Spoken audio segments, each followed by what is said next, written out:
सभी प्यारे व्यूअर्स का वेलकम है वाईडी योर इंग्लिश ट्यूटर पे। मेरा नाम है अमन बहल। बाय प्रोफेशन मैं गवर्नमेंट सर्वेंट हूँ। ये क्लासेस मैं लेकर के आता हूँ शाम में, ताकि अपने एग्ज़ाम की इंग्लिश को आप हैंडल कर सकें, अच्छे तरीके से मार्क्स को स्कोर कर सकें। इंग्लिश बहुत आसान है, पढ़ने का ढंग अच्छा होना चाहिए। आज सुबह का फर्स्ट आर्टिकल लेंगे द हिंदू का एडिटोरियल, जैबिंग चिल्ड्रन इसका टाइटल है। ये आर्टिकल लिखा हुआ है बच्चों को भी अब कोवैक्सीन लगेगी, इस संभावना पे, इस पॉसिबिलिटी पे। शुरू कर लें। बहुत ही आसान आर्टिकल है। मैं आपका कोशिश करूंगा जितना हो सके वोकैब और ग्रामर की तरफ ध्यान खींचूं। बहुत सारे ग्रामर रूल्स इसमें हमें सीखने को मिलेंगे। चलिए आइए कुछ नया सीखते हैं।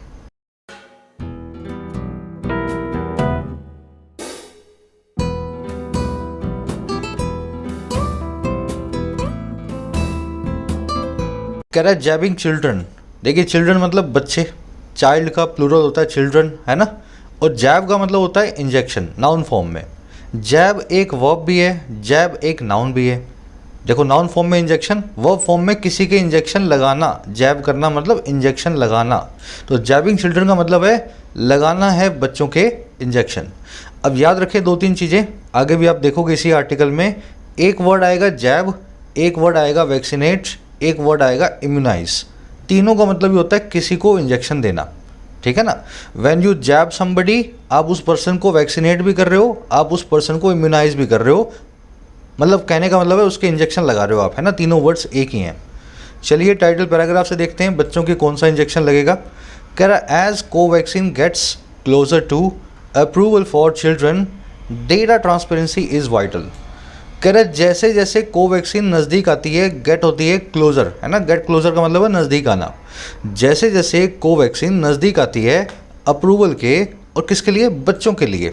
कह रहा डेटा की जो ट्रांसपेरेंसी है, डेटा की जो क्लैरिटी है वो बन जाती है, वो है वाइटल, बड़े ही इंपॉर्टेंट।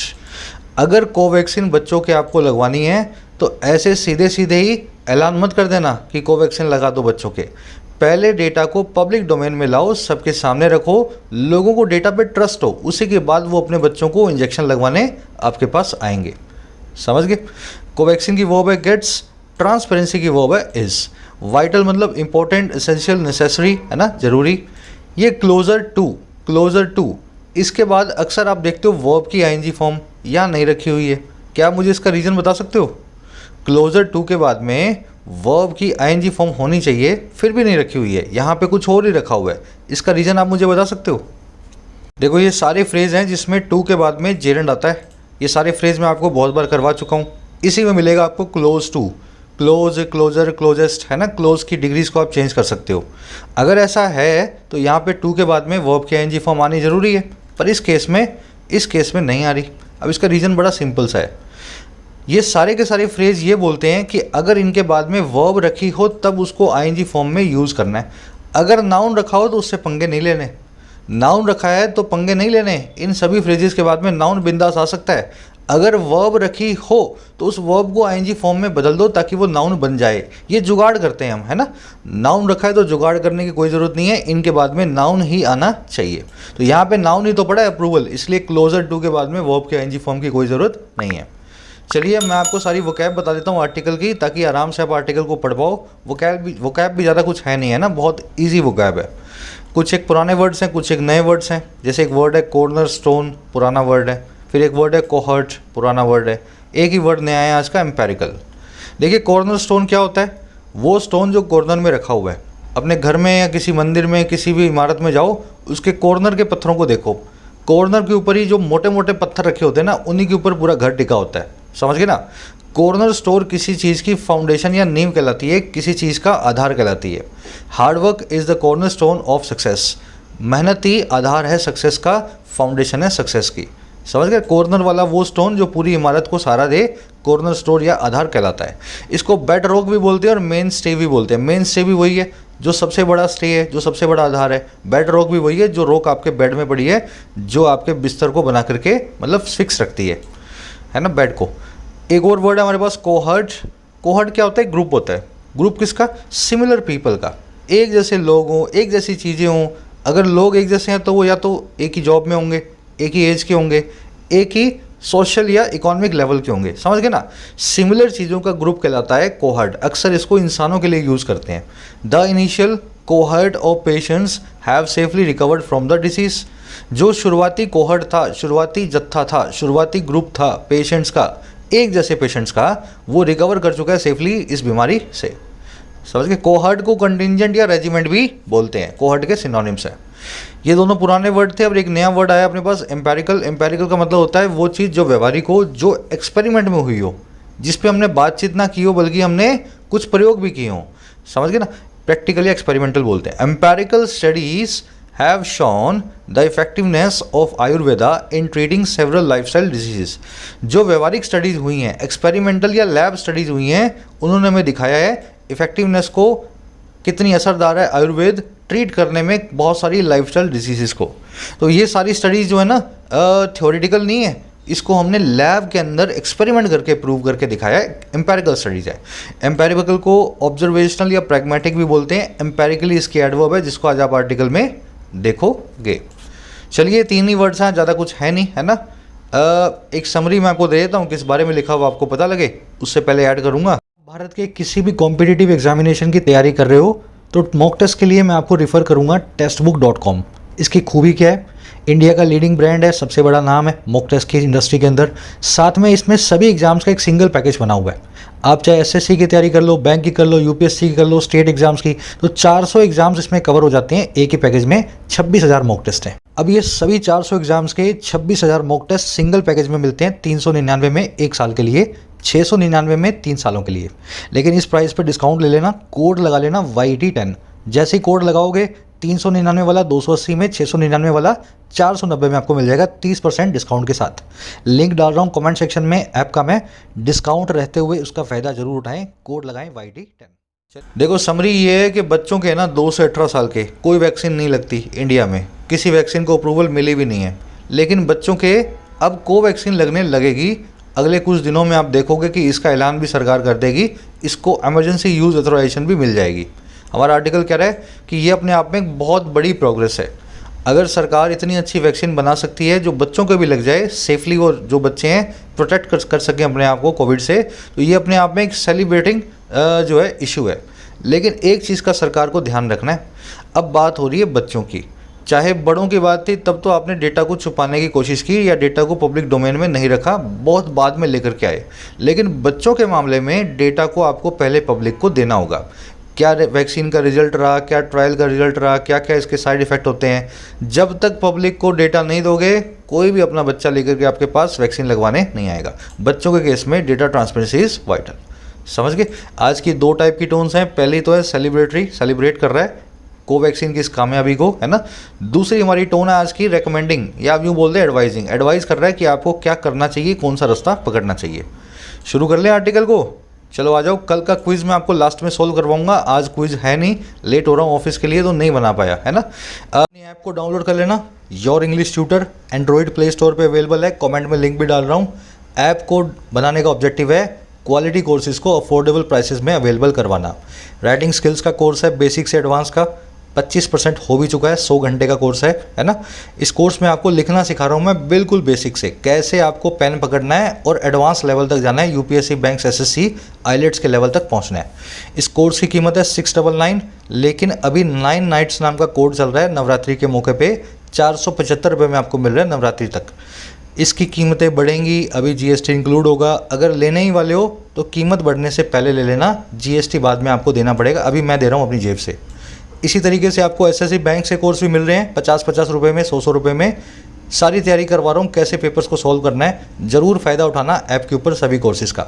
अच्छा, ये आपका एक नंबर दे रहा हूँ मैं, व्हाट्सअप नंबर है। अगर कोई परेशानी होती है ऐप रिलेटेड तो इस परेशानी को आप इस नंबर पर बता सकते हो व्हाट्सअप करके। चलिए, कह रहा है as a milestone the subject expert committees या SEC recommendation to the drugs controller to grant emergency use authorization या EUA for Covaxin among children aged 2 to 18 years is huge। सबसे पहले बता रहा है न्यूज़ क्या है। कह रहे हैं एक माइलस्टोन के तौर पे। माइलस्टोन का मतलब होता है मील का पत्थर। माइल मतलब मील, स्टोन मतलब पत्थर। आप चले जयपुर से अहमदाबाद तो रास्ते में मील के पत्थर आएंगे ना, अहमदाबाद 650, फिर अहमदाबाद 600, वो मील के पत्थर बताते हैं आपने अपना कितना सफ़र पूरा कर लिया है। तो इसको ब्रेक थ्रू अचीवमेंट या लैंडमार्क भी बोलते हैं। कह रहा है एक माइलस्टोन, एक मील के पत्थर, ये एक बहुत बड़ी कामयाबी के तौर पे, माइलस्टोन के तौर पे हुआ क्या। कह रहा है जो सब्जेक्ट एक्सपर्ट कमेटी की रिकमेंडेशन है, ये खास कमेटी है SEC। कह रहा है इसकी जो रिकमेंडेशन है, सुझाव है, और किसको, ड्रग कंट्रोलर को। अच्छा किस चीज़ के लिए, कि वो ग्रांट करे इमरजेंसी यूज़ ऑथराइजेशन या EU को। अच्छा किस चीज़ के लिए भाई, EU किसके लिए आएगा, ये आएगा कोवैक्सीन के लिए, बच्चों के लिए among the children as 2 to 18 years. कह रहे एक माइलस्टोन के तौर पे जो रिकमेंडेशन दी हुई है ना, ये जो बड़ी हमने एडवाइस दी है, ये अपने आप में बड़ी ह्यूज है, इज़ ह्यूज। समझ गए ना। ये रिकमेंडेशन देने का मतलब ये है इंडिया के पास ऐसी कैपेबिलिटीज़ हैं जो हम बच्चों के लिए भी वैक्सीन को बना सकते हैं।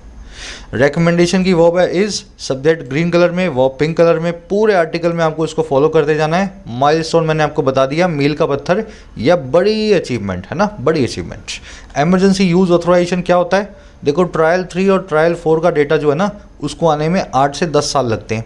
10 साल तो हम वेट कर नहीं सकते कोरोना का, तो हमें ट्रायल 2 में या ट्रायल 3 की 3rd स्टेज, जो 1st स्टेज में ही अगर किसी चीज़ पे भरोसा हो तो सरकार उसको इमरजेंसी यूज़ ऑथराइजेशन दे देती है कि इसको यूज़ कर लो आप। 10 साल जो है इस पे एक्सपेरिमेंट करके वेट करने की ज़रूरत नहीं है। अभी सारी वैक्सीन जो है इसी फॉर्म में हमें मिल रही हैं। 10 साल बाद हमें पता लगेगा इन वैक्सीन के साइड इफ़ेक्ट्स क्या है ना, अगर होते भी हैं तो।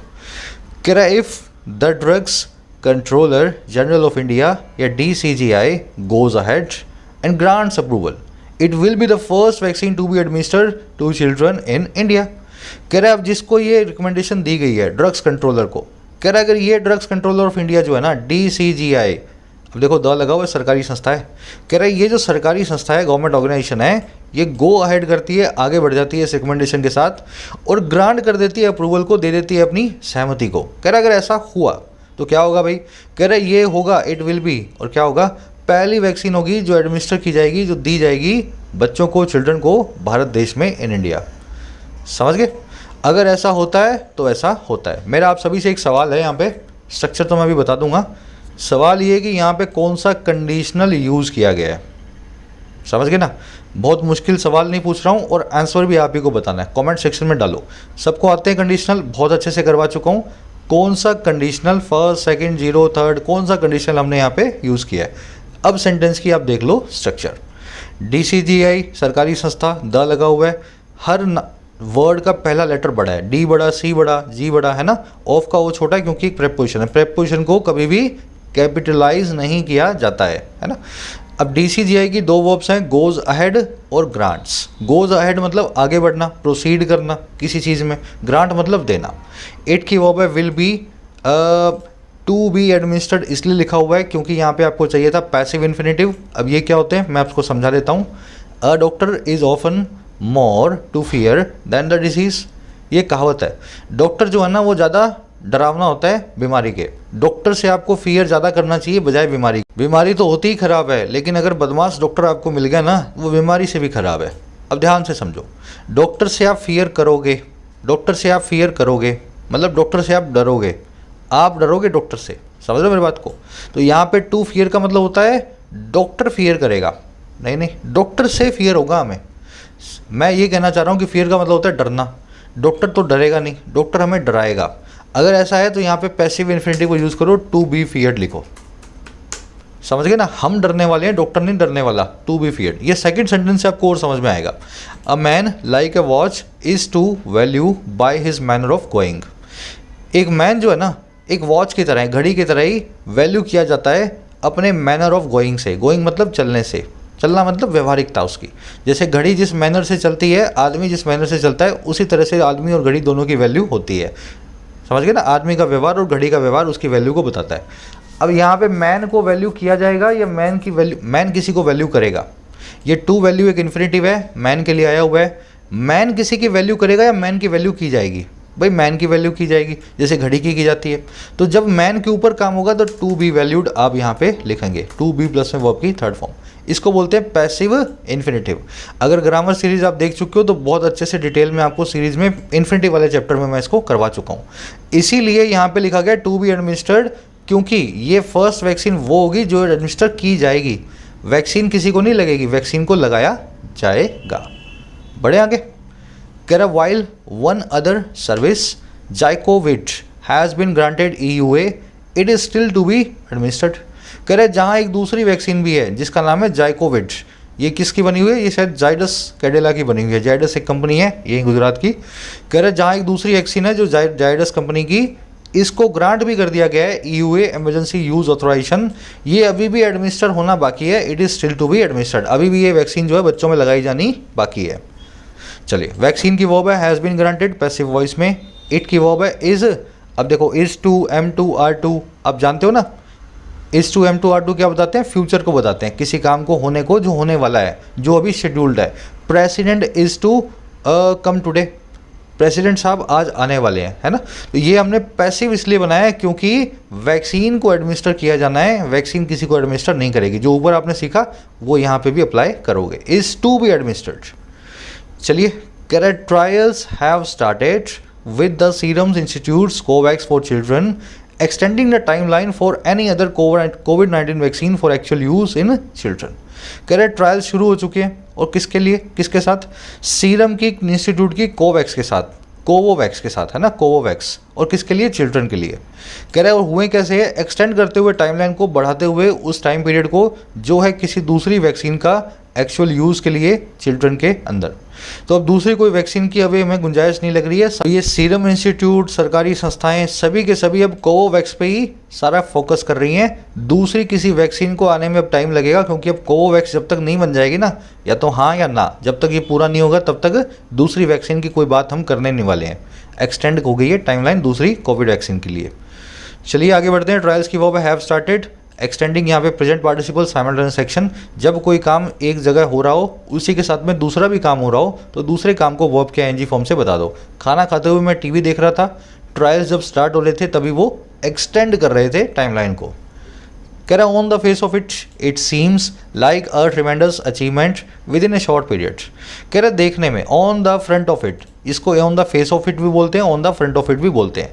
कह रहा देखने में तो क्या हुआ, ये दिखाई देती है एक ट्रिमेंडस अचीवमेंट, एक बहुत ही बड़ी उपलब्धि एक शॉर्ट पीरियड में, बहुत ही कम वक्त में।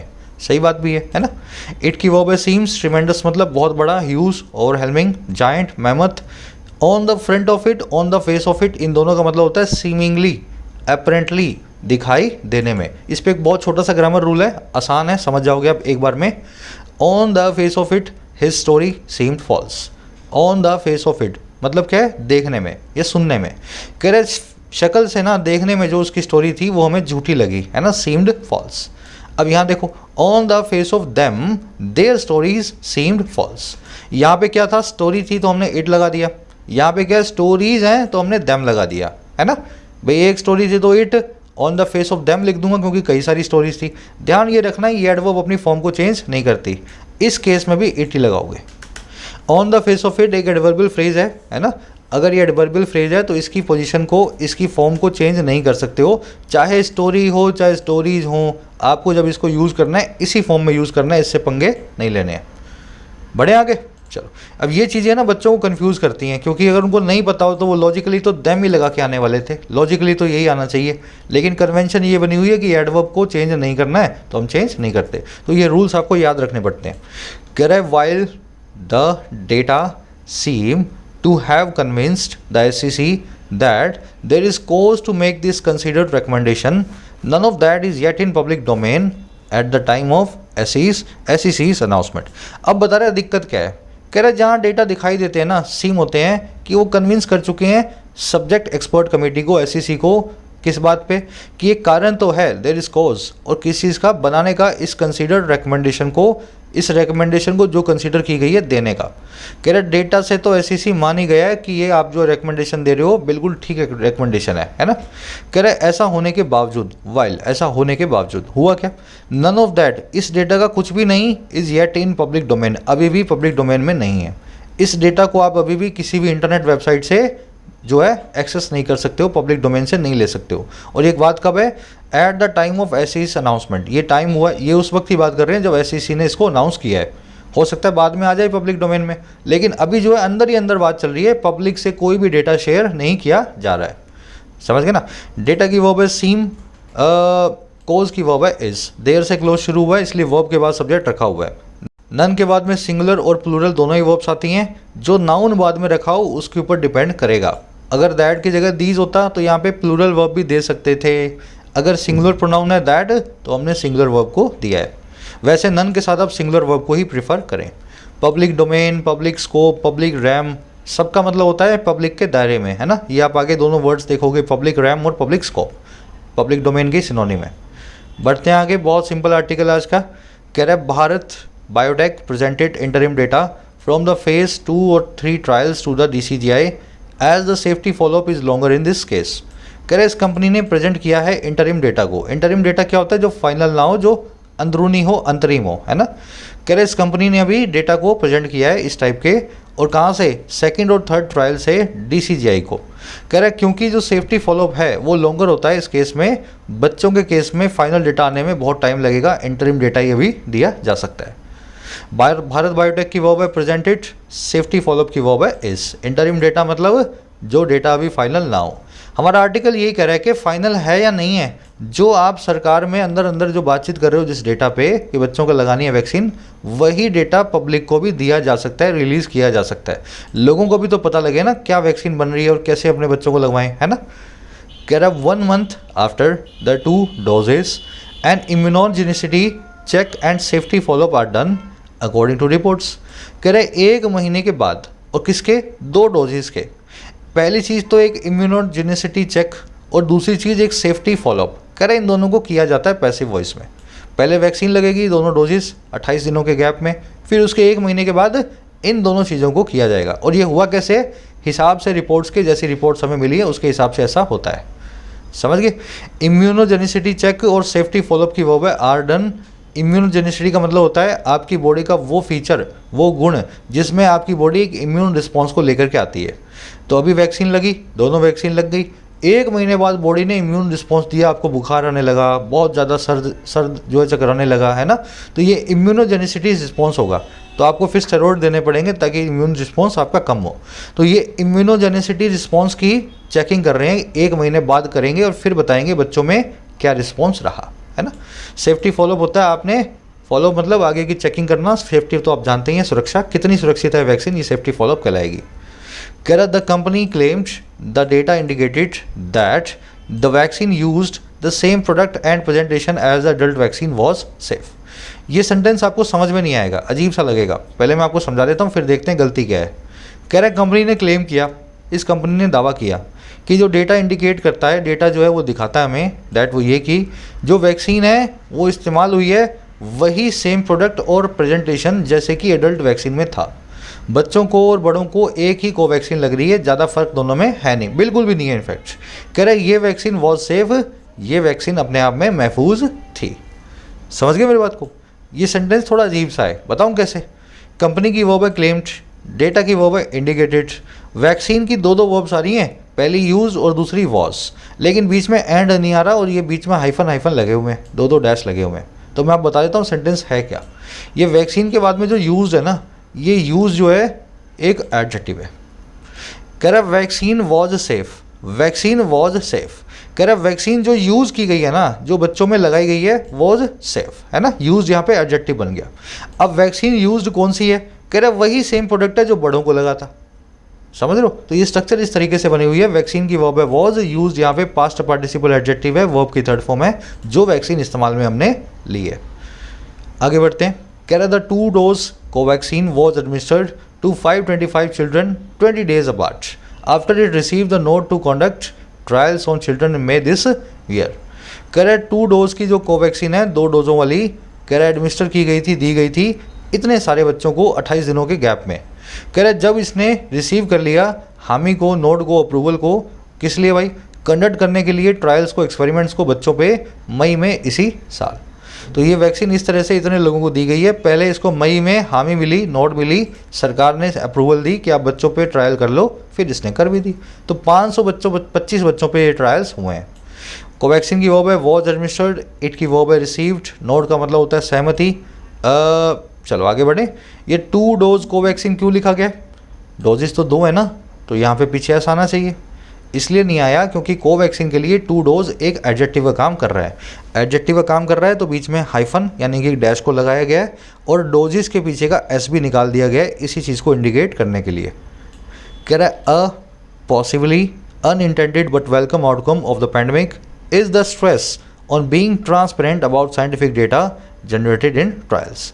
कह रहा है एक पॉसिबली अनइंटेंडेड लेकिन बहुत अच्छा जो आउटकम है ना, अनइंटेंडेड का मतलब है जिसकी इंटेंशन ना हो, जिसकी एक्सपेक्टेशन ना हो, जो एक्सीडेंटली हो जाए, है ना।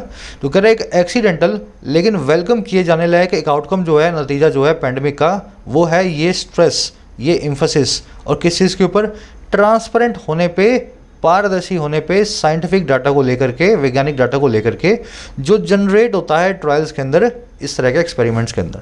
तो पैंडेमिक आने के बाद हर आदमी जिसको भी आप कुछ बताओगे ना वो कहेगा ट्रायल का डेटा दिखाओ। तो ये एक बहुत अच्छा आउटकम आया कि लोगों को साइंटिफिक लिटरेसी आई है, हर आदमी अब ट्रायल का अनइंटेंडेड तौर पे डेटा देखने लगता है। ये आउटकम वेलकम है लेकिन हमने चाहा नहीं था, सरकारों ने ऐसे एक्सपेक्ट नहीं किया था। समझ गए। आउटकम की वर्ब है इज, आउटकम मतलब कॉन्सिक्वेंस, रिजल्ट, नतीजा किसी चीज़ का। डेटा के लिए एडजेक्टिव है जनरेटेड, जो डेटा को जनरेट किया गया है ट्रायल्स के अंदर। स्ट्रेस यहाँ पे एक नाउन है इसीलिए ऑन लगा हुआ है। अगर ये वर्ब होता, अगर ये मेन वर्ब या इन्फिनेटिव या पार्टिसिपल या जीरेंड होता तो ये ट्रांजिटिव होता है, अपने बाद प्रीपोजिशन नहीं लेता। पता है ना वाला रूल आपको। चलो, कह रहा data from other vaccine trials have routinely been posted in public realm but not just with state regulators. कह रहा डेटा जो है दूसरे वैक्सीन ट्रायल से वो रूटीनली पोस्टेड किए जाते हैं और कहाँ पे, पब्लिक डोमेन में, लोगों के सामने, इंटरनेट पे, ना केवल सिर्फ जस्ट रेगुलेटर्स के साथ में, स्टेट रेगुलेटर्स के साथ में। तो यही हो रहा है इस पैंडेमिक के बाद में, डेटा को अब इंटरनेट पे रखना एक नॉर्म सी बन गया है, एक जो है ना रिवाज बन गया है ना। पब्लिक रैम, पब्लिक डोमेन, ऊपर आया था कहीं पे पब्लिक डोमेन, ये सब एक दूसरे के सिनोनिम है, पब्लिक का दायरा। चलो आगे बढ़ते हैं। डेटा की वर्ब है हैव रूटीनली बीन पोस्टेड। कह रहा वॉकिंग ऑन वैक्सीन्स और other drug regiments with children is challenging on many fronts. To start with, it is not merely a case of sizing down adult doses for children. अब बता रहे बच्चों के लिए vaccine बनाने में चुनौतियाँ क्या हैं। कह रहे वर्क करना एक वैक्सीन पे और या फिर ड्रग के रेजिमेंट पे। रेजिमेंट का मतलब क्या होता है, एक सिस्टम ऑफ डाइट और मेडिसिन।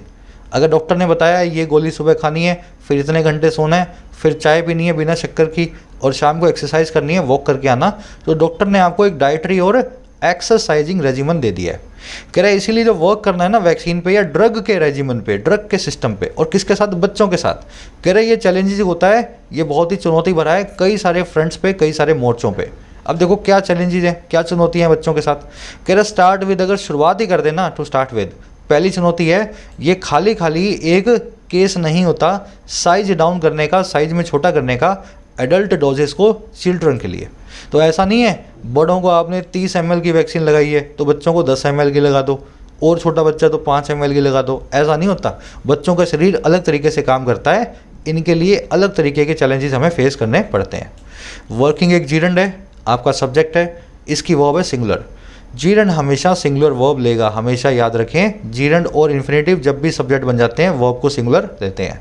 इट की वर्ब है इज। अच्छा, इसमें देखने वाला कुछ हो रहा है क्या, साइज डाउन मतलब किसी चीज़ के साइज को छोटा करना। फ्रंट मतलब मोर्चा। रिजीम और रेजिमन एक दूसरे के सिनोनिम है, लेकिन इसमें कन्फ्यूजन होती है और इसी का फ़ायदा उठाता है एग्जामिनर। जब इन दोनों की बात होगी डाइटरी और मेडिसिनल सिस्टम की, तब ये एक दूसरे के सिनोनिम है ना, तब ये एक ही बात को करते हैं। रिजीम और रेजिमन एक ही चीज़ है, लेकिन रिजीम का एक एडिशनल मीनिंग होता है एक तानाशाही सरकार। सरकार बोल दो या तानाशाही सरकार, ज़्यादा तानाशाही के लिए यूज़ होता है रिजीम नाम का वर्ड, वहाँ पे रेजिमन नाम का वर्ड यूज़ नहीं होता। समझ गए ना, सिर्फ system, medicinal system, dietary system के लिए दोनों सिनोनिम है, लेकिन तानाशाही सरकार के लिए रिजीम यूज़ होगा, वहाँ पे रेजिमन मत लगाया ना, है ना। चलो कह रहा children have distinct developmental and physiological differences, and WHO recommends that clinical trials in children are essential to develop age-specific, empirically verified therapies and intervention to determine the best possible treatments for them. कह रहे children की distinct development और physiological difference होते हैं। Children के खास development से related और फिजियोलॉजी यानी शरीर से लेकर के डिफरेंस उनके अंदर होते हैं बच्चों में। कह रहा है और WHO जो है वर्ल्ड हेल्थ ऑर्गेनाइजेशन वो रिकमेंड करता है डैट वो ये कि जो क्लिनिकल ट्रायल्स हैं बच्चों में, जो एक्सपेरिमेंट होते हैं बच्चों में लैब के अंदर, कह रहा है वो एसेंशियल हैं, ज़रूरी हैं डेवलप करने के लिए उनकी एज के हिसाब से और प्रैक्टिकली वेरीफाइड थेरेपीज़ को और इंटरवेंशंस को, ताकि डिटरमिन कर सकें सबसे अच्छे पॉसिबल ट्रीटमेंट को उन बच्चों के लिए फॉर दैम।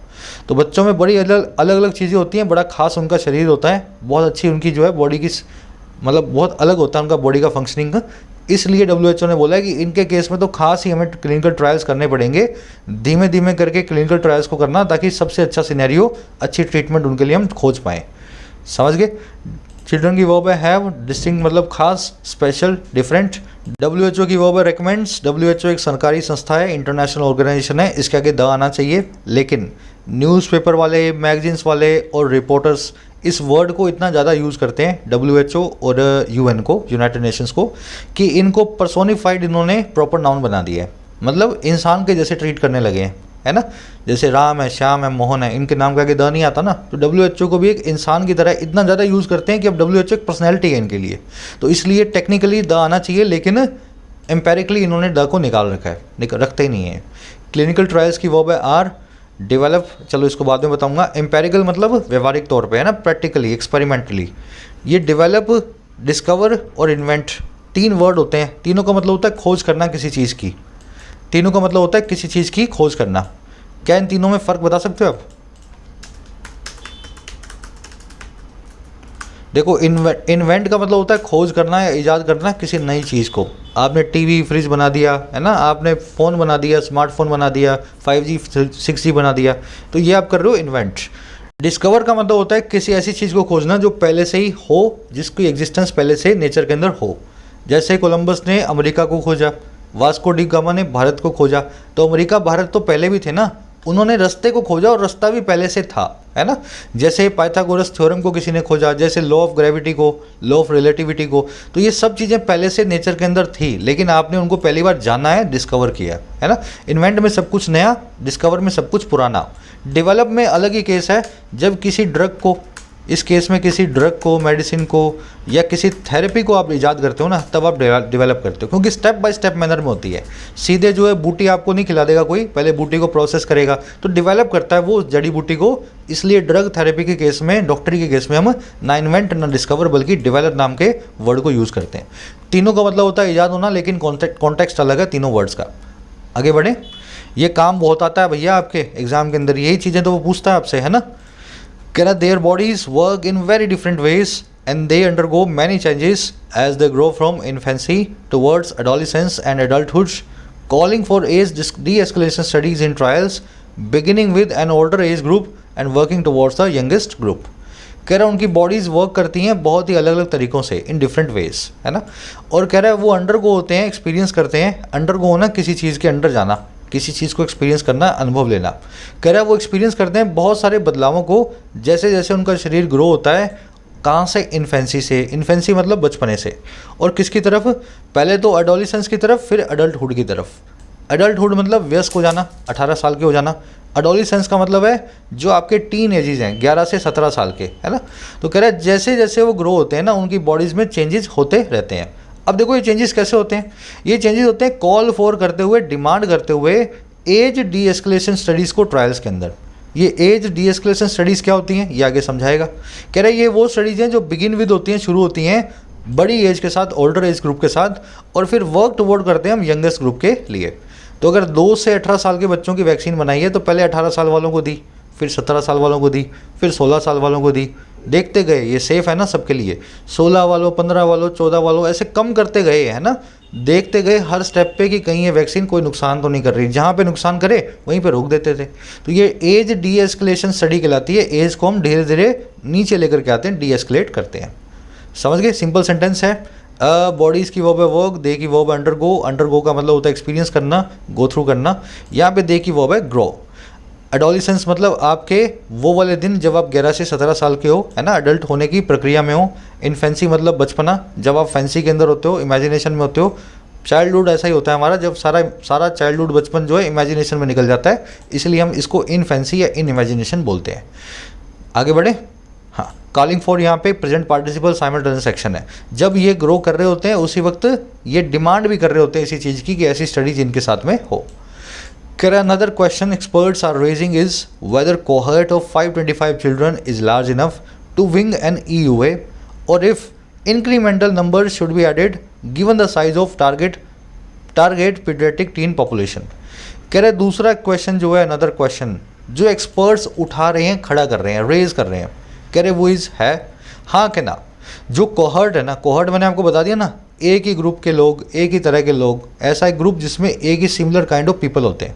कह रहा है ये होमोंगस जो ग्रुप है, होमोजेनियस जो ग्रुप है 525 बच्चों का, ये लार्ज इनफ है या नहीं, ये बड़ा है या नहीं विंग करने के लिए, जीतने के लिए एक EUA को। विंग करने का मतलब होता है सक्सेसफुली अकॉम्प्लिश करना। तो ये भी सवाल वो पूछ रहे हैं कि 525 बच्चे क्या एडुकेट हैं, 525 बच्चों के दम पे क्या पूरे सभी बच्चों को वैक्सीन लगाई जा सकती है। कह रहा है और या फिर इंक्रीमेंटल नंबर्स को, धीमे धीमे नंबर्स को ऐड किया जाना चाहिए देखते हुए साइज को, आकार को, टारगेट टीन पॉपुलेशन के। तो बच्चे तो हमारे देश में 40 करोड़ हैं, तो क्यों ना 525 में 100 50 करके और जोड़ते जाएं, साल भर और वेट करें, जब ये 5000 या 50,000 हो जाए उसके बाद में डिसीजन लें कि बच्चों को लगाना है या नहीं लगाना। ये सवाल भी एक्सपर्ट्स पूछ रहे हैं, 525 पर्याप्त हैं या नहीं। समझ गए। क्वेश्चन की वर्ब है इज, एक्सपर्ट्स की वर्ब है आर रेजिंग। एक्सपर्ट्स ने यहाँ पे बीच में दैट कंजंक्शन को लिया हुआ है, वो वाला क्वेश्चन जिसको एक्सपर्ट्स रेज कर रहे हैं, है ना, यहाँ पे दैट बीच में हिडन है। कोहर्ट की वर्ब है इज, इंक्रीमेंटल मतलब धीमे धीमे करके इंक्रीज करना, पहले 525 में 5 जोड़े, फिर 10 जोड़े, फिर 15 जोड़े, है ना, इंक्रीमेंटल, धीमे धीमे स्मॉल क्वांटिटी में इंक्रीज। नंबर्स यहाँ पे इसकी वर्ब है should be added passive voice में। गिवन का मतलब है देखते हुए, कंसीडर करते हुए, एक प्रेपोजिशन है। विंग करने का मतलब होता है जीत लेना, किसी चीज़ को सक्सेसफुली अकॉम्प्लिश करना। व्हेन यू विंग समथिंग, आपने उस चीज़ को सक्सेसफुली पूरा कर दिया है। इनफ एक ऐसा एडवर्ब है जो हमेशा एडजेक्टिव के बाद में आता है, एडजेक्टिव से पहले कभी भी इनफ को ना लगाएं। लार्ज एक एडजेक्टिव है ना, लार्ज एक एडजेक्टिव है ना, तो इनफ नाम की एडवर्ब लार्ज के बाद में आएगी, कभी भी पहले नहीं आएगी। चलिए आगे बढ़ते हैं। ये सारे रूल्स हम कर चुके हैं ना डिटेल में। कह रहा है many of these questions are easily addressed with publication of the data. कह रहा है ज़्यादातर ये सवाल जो है ना, जो ऊपर हो रहे हैं इस टाइप के, कह रहे हैं ज़्यादातर ऐसे सवाल जो हैं ईजिली एड्रेस हो जाते हैं अगर आप पब्लिकेशन कर दो डेटा का, डेटा को लोगों को दे दो, इंटरनेट पे डाल दो। मैनी की वर्ब है आर इजीली एड्रेस्ड। आगे बढ़ते हैं।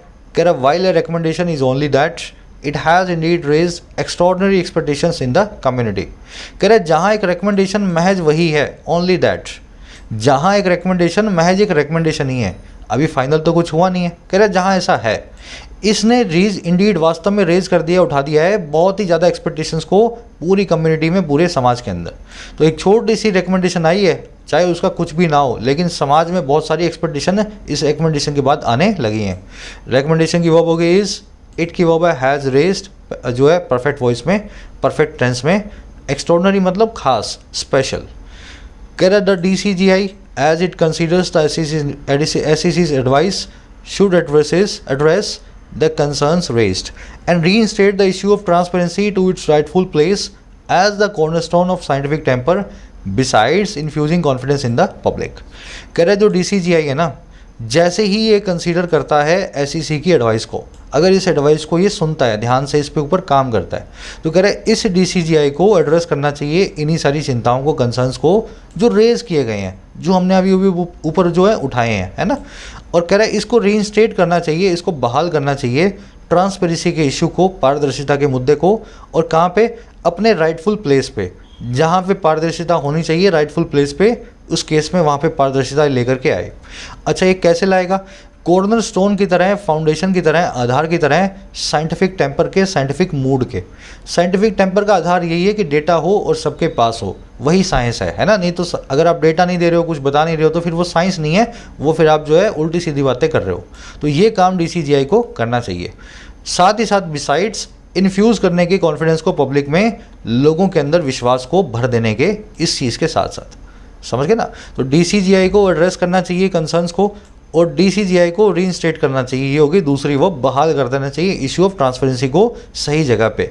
और ये करना चाहिए दो तरीक़ों से, दो कामों के लिए। एक तो साइंटिफिक टेम्पर के कॉर्नरस्टोन के तौर पे, साइंटिफिक मूड के आधार के तौर पे, और साथ ही साथ पब्लिक में कॉन्फिडेंस भरने वाले काम के तौर पे। इट की वर्ब है कंसीडर्स। चलिए, ज़्यादा कुछ है नहीं। रीइंस्टेट मतलब बहाल करना, कॉर्नरस्टोन मतलब फाउंडेशन, मेन स्टे, बेडरॉक आधार, इन्फ्यूज़ करना मतलब फिल इन करना। बहुत ही सिंपल से वर्ड्स हैं, बहुत बार आ चुके हैं। अब फटाफट बढ़ते हैं कल के क्विज़ पे। आज तो देखो क्विज़ है नहीं, मैं बना भी नहीं पाया, इनफैक्ट अभी भी लेट हो रहा हूँ मैं। कल वाला जो क्विज़ है ना, वो मैं आपको सॉल्व करवा देता हूँ ताकि आपको पता लगे आपने क्या गलतियाँ की थी। द कार्स मेड, एक लाइक और एक शेयर दे दो पहले फटाफट, है ना।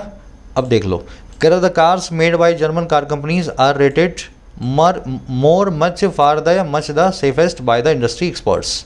कह रहा है कार्स जो मेड बाय होती हैं जर्मन कार कंपनीज के द्वारा, उनको रेट किया जाता है इस तरह का, सेफेस्ट इंडस्ट्री एक्सपर्ट्स के द्वारा। अब देखो, मोर मच फार या मच द, कल क्या बताया था, सुपरलेटिव डिग्री के पहले आता है बाय फार या मच द, बाय फार या मच द, है ना। और बाकी कंपैरेटिव डिग्री क्या आता है, आगे आता है मच या जो है फार। तो ये सुपरलेटिव है, तो यहाँ पे अब बाय फार या मच द को यूज़ कर सकते हैं। तो बाय फार तो आ नहीं रहा, फार द आ रहा है, तो मैं यहाँ पे यूज़ करूँगा मच द। समझ गए ना, कल वाली क्लास में समझाया हुआ है सुपरलेटिव डिग्री के आगे मच द या बाय फार को यूज़ करते हैं। तो यहाँ पे डी आएगा। आगे बढ़ो, कह रहा है ये एक तो बड़ी सेफेस्ट है, एक्सपर्ट्स के द्वारा रेट की गई हैं, और दूसरा ये वर्थ एमुलेट या टू एमुलेट या एमुलेटिंग या टू कम्पीट है कार कंपनीज के द्वारा वर्ल्ड ओवर पूरी दुनिया में। एमुलेट और कम्पीट का मतलब होता है किसी चीज़ से कंपटीशन करना। जब आप एमुलेट करते हो ना किसी चीज़ को, तो आप उसकी कॉपी करते हो। आपके कॉम्पिटिटर ने कोई चीज़ बनाई है, आपने उसकी कॉपी कर दी, आपने भी वैसे ही बना ली, तो आप एमुलेट कर रहे हो अपने कॉम्पिटिटर को। तो जर्मन कार कंपनीज भी वर्थ हैं, कीमती हैं कि वो एमुलेट की जाएँ सारी दुनिया के कार कंपनीज के द्वारा। बात सही है आपकी, लेकिन वर्थ, बिजी, दो एडजेक्टिव, और कंसीडर, प्रैक्टिस, डिनाई, ऐसी बहुत सारी वर्ब्स, सब के सब अपने बाद में वर्ब की आईएनजी फॉर्म को लेते हैं। कल की क्लास में करवाया था ना।